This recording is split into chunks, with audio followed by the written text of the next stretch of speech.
I think what a lot of people will want is that they'll want some consistency in terms of what's put forward.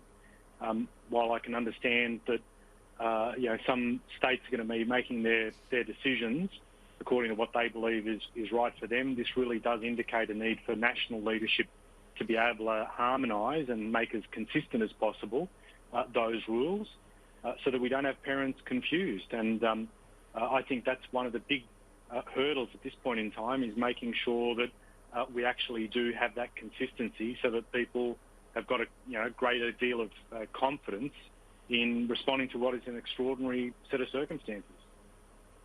There's the response as well, though, from some people that don't seem to be taking this seriously. The nonchalance, for example, of beachgoers over the weekend. Has that disappointed you, some of the reactions from Australians in a time of a pretty clear crisis?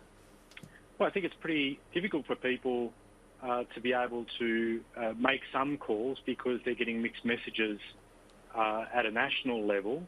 And so in some cases, you'd want people to not go out and do those things. You'd want them to observe social distancing. And again, it's about having some consistency. I mean, we just can't have a situation where in one program we're told it's okay to shake hands and within an hour we're told, no, don't do that. While I understand it, and certainly a lot of people will cut some slack because it is a fluid situation, some of this stuff needs to be thought out in advance so that we're giving the most consistent, regular advice as we can.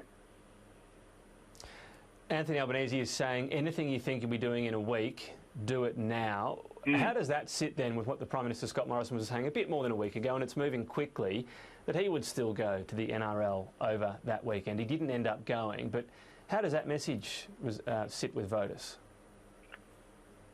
Again, this emphasises the point about the need for consistency, for uniform application of advice. And I think if he had his time again, he probably wouldn't be doing that. But it does point to the fact that, we are going to need to ensure that, we're all as politicians as well, I might add, having to lead by example. And I think in his case, in particular, being a Prime Minister, you're going to need to do just that. And just quickly, non-essential services, some being shut down, some allowed to keep going, including beauty salons and hairdressers. Again, how does that marry up with the Anthony Albanese advice? If you think you're going to shut them down in the future, just do it now.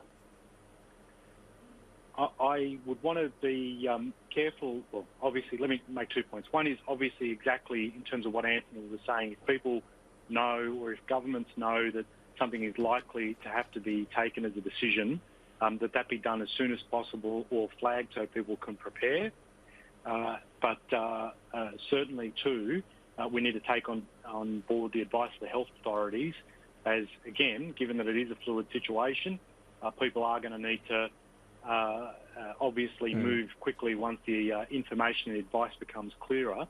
I am concerned, though, with, in terms of accessing government services. You had a story earlier about Centrelink and the long queues. Out in my part of Western Sydney, out in Mount Druitt, I'm informed that people have been waiting up to 3 hours. The queues are that long. And I have to say, too, I'm a little bit surprised about the claim of a denial of service attack on the MyGov website. I suspect, and I think we'll be keen to actually get some validation on this, I suspect that the services have been overwhelmed